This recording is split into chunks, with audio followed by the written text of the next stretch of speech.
Всем добрый день, ребята. Решил снять видео проблемы стука рулевой системы в Kia.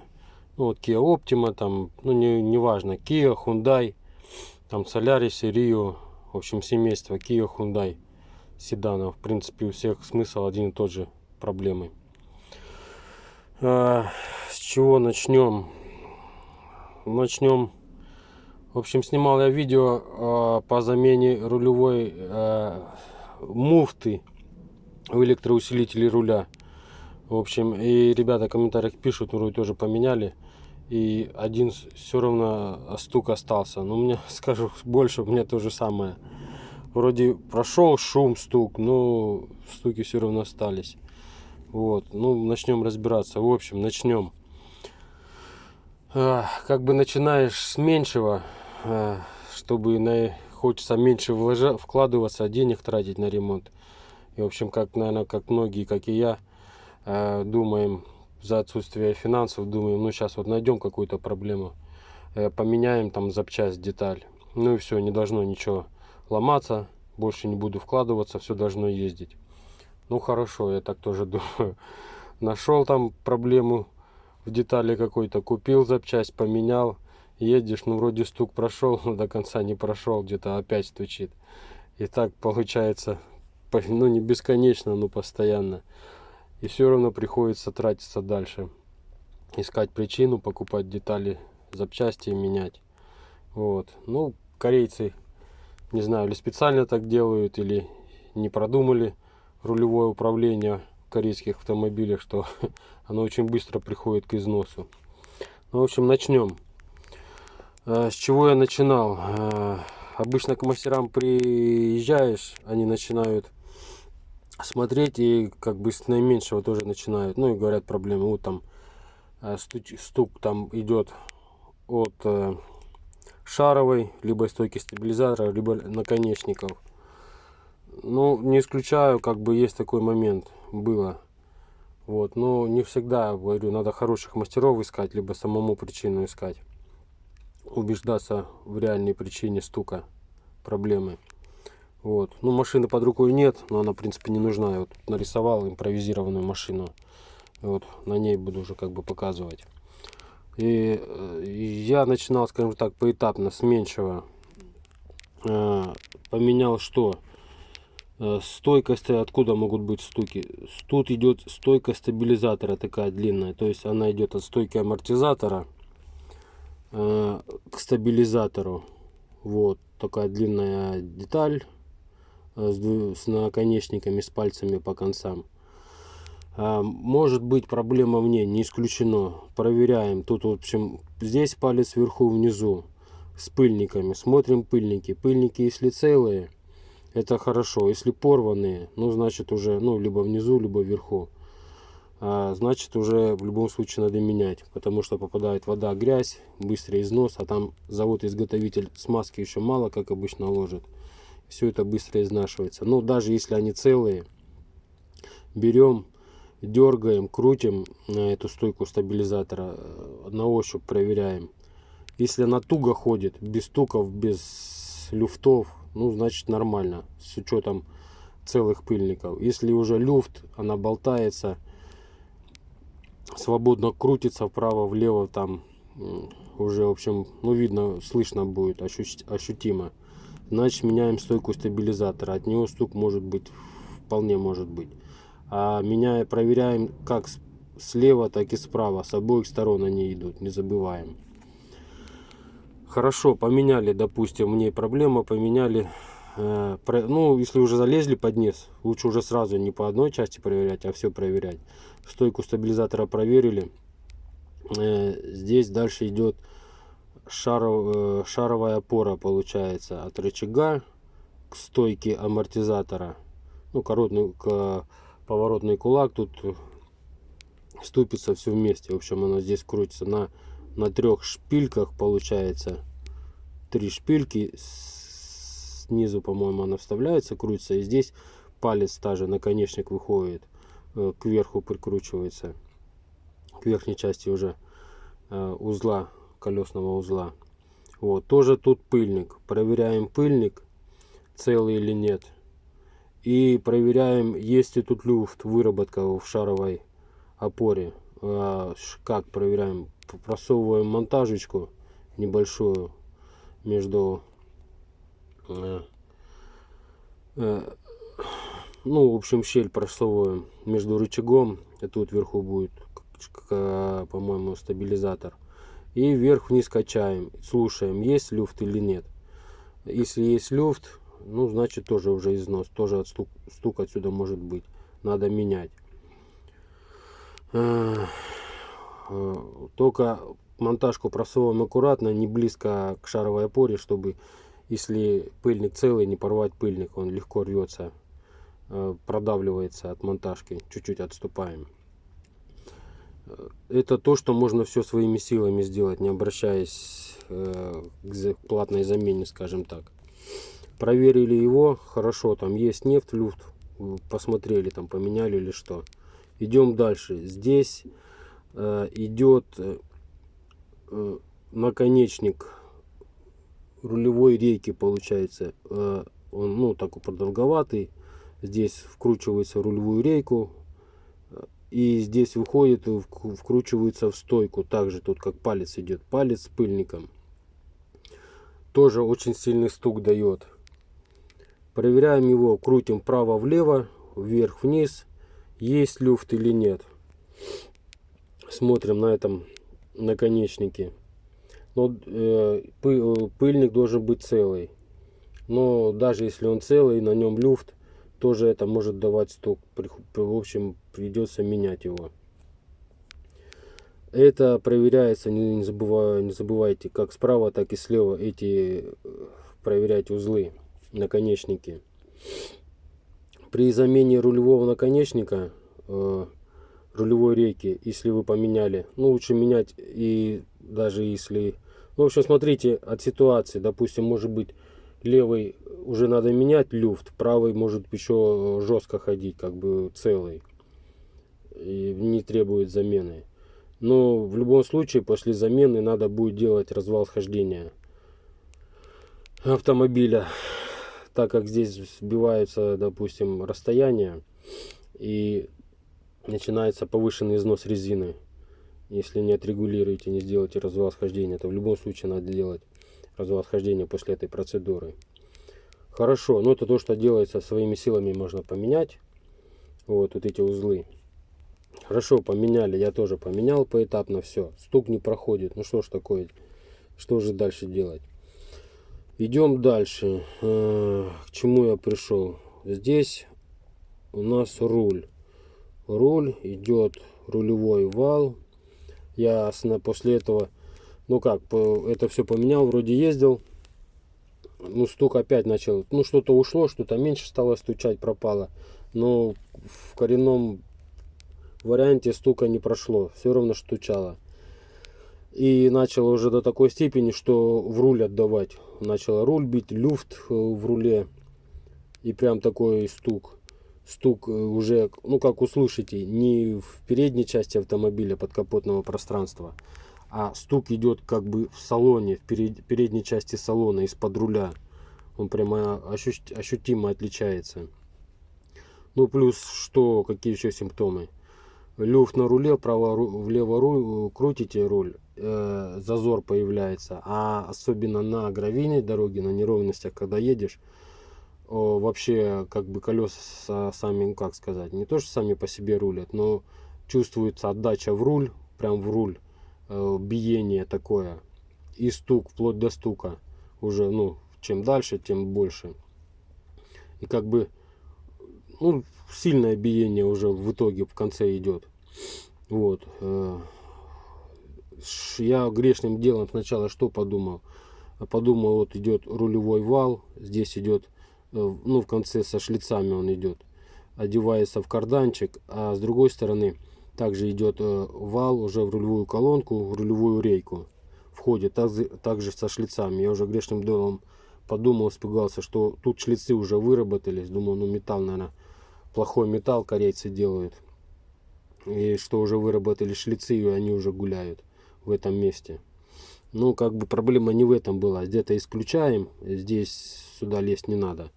Проблема, если такая проблема появляется, вот здесь у нас находится электроусилитель руля. Он там под панелью внизу, на него надо добираться. Ну, я снимал видео, подробное видео, как разбирал, менял эластичную муфту в этом электроусилителе руля. И вот проблема в этой шестереночка, она такая резиновая, в самом электроусилителе руля находится. И вот она изнашивается, появляется зазор тоже, как тут, ну, получается пополам, он не пополам, а вот откручиваешь 3 или 4 болта под звездочку, его снимаешь, эту часть электроусилителя, и тут как бы 3, по-моему, или 4 шестеренки такие, 3, по-моему, ну, большие, не шестеренки, а шлицы такие большие. И между ними одевается резиновая вот эта шестеренка, она как правильно называется, эластичная муфта электроусилителя руля. Вот она просто раскрашивается, просто изнашивается, и вот этот стук появляется сильный в руль. Люфт, стук, дребезжание, все остальное. Меняем эту муфту, она стоит копейки. В общем, заказываете оригинальную, и оригинальная стоит копейки, там не проблема, резиновая. Я говорю, можно поменять самому, но желательно менять с помощником, вдвоем с кем-нибудь, ну и при наличии всех ключей, чтобы было, потому что одному тяжело ее менять, там надо разбирать руль, под панель залазить, ее разбирать. В общем, видео есть, посмотрите, увидите. Хорошо, поменяли, я поменял, это все поменял сам, эту поменял муфту, стук не прошел. Ну, как обычно говорят, вот эластичная муфта, либо рулевая рейка, да, рулевая рейка вот у нас здесь идет, в ней стук, в вставке пластмассовой в конце, в правой стороне в рулевой рейке. Типа она пластмассовая, изнашивается, появляется люфт, и из-за этого идет стук. Ну хорошо, думаю, ну хочешь не хочешь, как бы не хотел вкладываться, уже так столько тут вложений сделал, сил, времени потратил, уже думал, ну не должно ничего стучать. Ну стучит, никуда не денешься. Обратился к мастерам. Ну с учем, то что вы сами, если вы не мастер, там нет ключей, особенно токарного станка, вы сами эту процедуру не сделаете. Найдите хорошего мастера с токарным станком, который занимается этими вопросами. Есть везде, ну как везде, но их искать надо. И заплатите деньги, не пожалеете. И сделайте эту проблему, уберите. Я, в общем, тоже нашел, обратился. Они вдвоем работают. Один вытачивает вот эту вставку пластмассовую в рулевую рейку. Другой собирает, разбирает. Ну, в общем, они ее полностью сняли, разобрали. Он вытащил на токарном станке эту вставку по размерам. То, что, ну как заказывать, говорят, можно заказать. Другому мастеру обратился, говорит, да я заказываю, приходит вставка, меняю, все. Ну, это не то. Потому что здесь небольшой идет износ, и надо по факту мерить эту пластмассовую вставку, каким размером ее вытачивать, чтобы на шток это одеть. Поэтому лучше по месту. Разобрали они, посмотрели, ну при мне я посмотрел, ну в принципе не зря обратился. Ну, я говорю, завод-изготовитель, ну на всем экономит, но или делает так преднамеренно, чтобы все ломало, все сыпалось, и потом обращаться к дилерам за ремонтом. Смазки здесь вообще практически не было. По концам вот справа-слева, там как кот наплакал, что там мазнуто было, так, там, ну, литол, солидол, смазка просто мелочь. Потом что? Забыл сказать, вытащил он мне, говорит, где-то выработка была, ну я точно не скажу в размерах, может ошибаюсь, но в общем примерно или 20 микрон, или 0,2 миллиметра, в общем, был люфт. И из-за этого, может быть, был и стук, не исключено. Вытащил, сделал он. Помыли они мне все, сделали. Смазки смазали, напихали, как следует полагается. Собрали. Ну, в чем еще проблема? Вот здесь идет шток в рулевой рейке. Он такой круглый. отшлифованный до зеркала, ну как зеркальный, блестящий получается. И из-за отсутствия смазки, видимо, и выработки в одной плоскости уже это зеркало было стерто, уже до шероховатости, до, ну, такого же шероховатое было состояние этого вала, не вала, с трубки, скажем так. То есть здесь выработка уже пошла. Ну, не критично, но тем не менее это уже не есть хорошо. Вот, как бы не зря полезли, смазали, сделали. Также здесь, чтобы избежать вот этого всего износа, надо, ну, это уже мастера или сами смотрите, здесь по концам также пыльники идут на рулевой рейке. Должны быть целые. Если порванный там дырочка или что-то, ну, в любом случае это надо менять. Потому что так как попадает вода, там песочек, все остальное, и износ усиливается в разы рулевой рейки. Усиливается износ штока рулевой рейки, вот это вот зеркало, втулки, ну и всех остальных элементов. Ну и в итоге очень дорогостоящий ремонт будет. То есть не втулкой вы обойдетесь там с маской и всем остальным, а заменой уже этого штока. А как обычно, я знаю, шток не меняют, а в комплекте продают рулевую рейку. Ну, в общем, дорогое будет удовольствие. Как бы не допускайте до этого момента.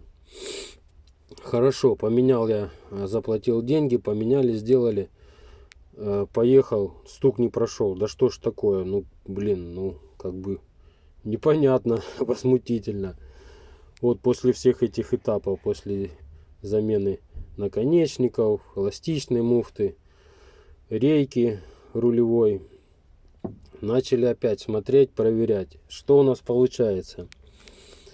Ну вот в комментариях ребята пишут, я же говорю, что поменяли эластичную муфту, как и я. Поехали, а стук все равно на дороге остается там на определенных моментах. И говорю, скажу больше, говорю, у меня тоже стук остался, полностью не прошел. Вот это все прошло, я уже обрадовался, думаю, все, кончены мои мучения. Но не так, оказывается не так. Идем дальше. Здесь у нас идут стойки амортизатора справа-слева. Стойки амортизатора, которым тоже приходит время износа. У меня они тоже, оказывается, износились. Обычно идут газомасляные. Но масло, ну даже ребята, вот сколько к мастерам приезжал, смотрел, говорю, ну посмотрите. Да нет, говорит, стойки все нормально, сухие, не потекшие, все нормально. Ну блин, странно, ну ладно. Но момент в чем? Они могут быть и не потекшие, но уже не рабочие. Так как газ вышел, масло осталось. Масло не вытекает, стойки сухие, но они не работают.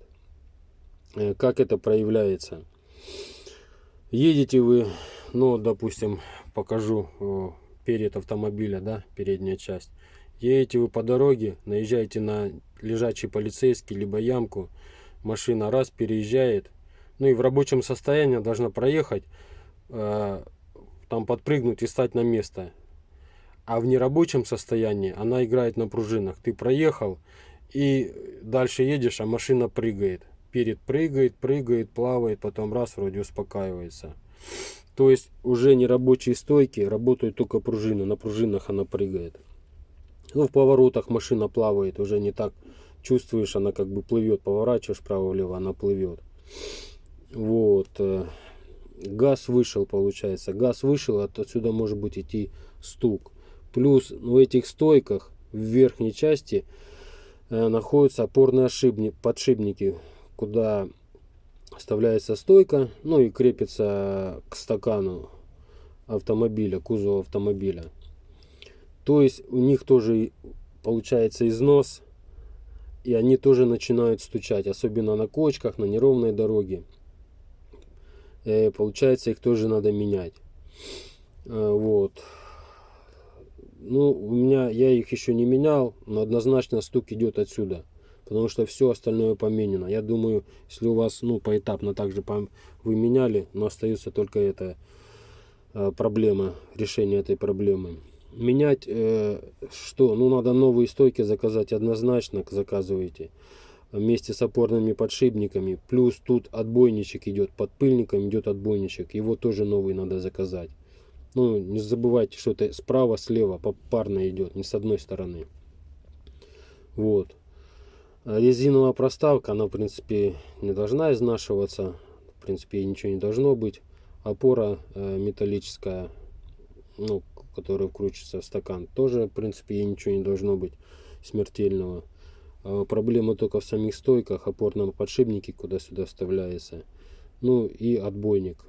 Ну и плюс при этом проверяем пыльники амортизатора, стойки амортизатора. Они должны быть целые. Если какие-то там признаки есть неисправности, и значит их однозначно меняем, потому что из-за них вся беда начинается. Ну, так же, как и везде. Так же, как и в наконечниках пыльники, если порваны, изношены. В рулевой рейке. Также и здесь, в стойках. Не там чуть... Ну, ладно. И также и в стойках получается. Пыльник порванный, попадает вода, песок, износ штоков идет, зеркало, сальничков. Ну и дальше меняем запчасти. Появляется стук, нерабочее состояние агрегатов. Ну и в итоге замена узлов. Поэтому пыльники, за пыльниками надо везде всегда смотреть. Вот. Ну, в принципе, и все, что я вам хотел сказать. Так что, еще раз повторюсь, если вы поэтапно прошли, поменяли наконечники, стук не прошел, поменяли эластичную муфту, стук не прошел, это все можно самому сделать. Поменяли, сделали рулевую рейку, но это уже лучше к мастерам обращаться. Стук не прошел, остаются только амортизаторы с опорными подшипниками. Вот. И надо менять их, ну, с отбойником, соответственно, сразу. Потому что машина играет на пружинах. А здесь выработка, стук от опорных подшипников. И также стук от стоечек, может идти, люфт появляется. Ну, и они не работают. В принципе, момент такой.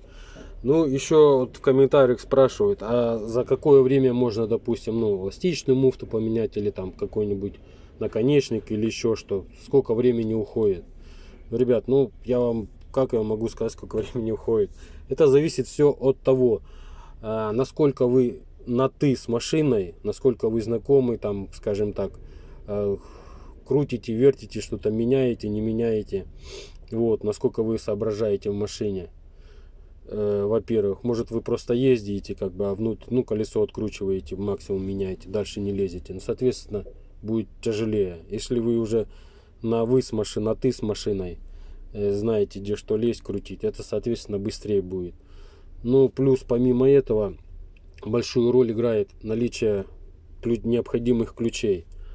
Потому что, ну, если вы там первый раз, ну, допустим, как я, да, лезете какой-то агрегат менять, какой-то узел, там половина, как вот здесь в руле, допустим, разобрали, половина разобрали, сняли, он в разобранном состоянии, доходите до электроусилителя руля, а тут нужны, да, ключи, звездочки, либо шестигранники. Ну, здесь звездочки, здесь шестигранник не нужен. Но вообще там, раз сталкиваетесь с проблемой, что нужен шестигранник какого-то либо размера, либо звездочка какого-либо размера, короткий ключ, либо длинный, с удлинителем, с переходником, потому что коротким не залезть, либо длинным не залезть.